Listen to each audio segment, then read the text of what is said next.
এবং স্ক্রিন দেখা বন্ধ করো। 99% মানুষ এটা এমন না যে আল্লাহ তাআলা লিখে রেখেছেন বিধায় আমরা করতে।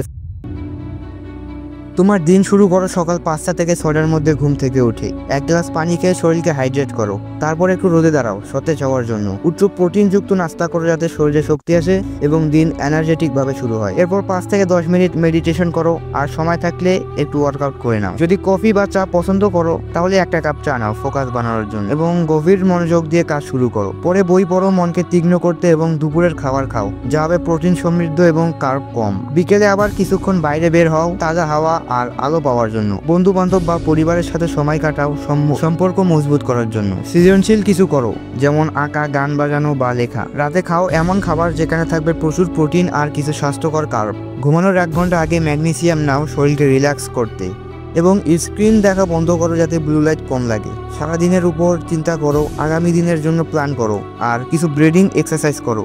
তারপর রাত 9টা থেকে 10টার মধ্যে ঘুমাতে যাও শক্তি ফিরে পাওয়ার জন্য। এই সহজ এবং কার্যকর রুটিন তোমার জীবনে ডিসিপ্লিন নিয়ে আসবে এবং একটু একটু করে উন্নতি করবে।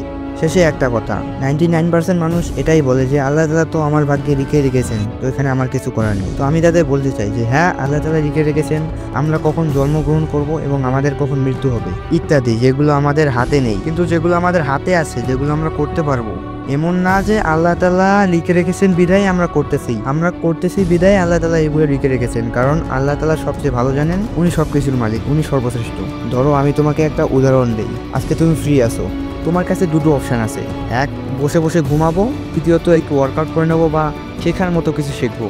এখন যদি তুমি বেছে নাও যে আমি শেখার মতো কিছু শিখবো, এই না যে আল্লাহ তাআলা লিখে রেখেছেন বিধায় তুমি শিখতেছো বা তুমি এই অপশনটা চয়েস করেছো।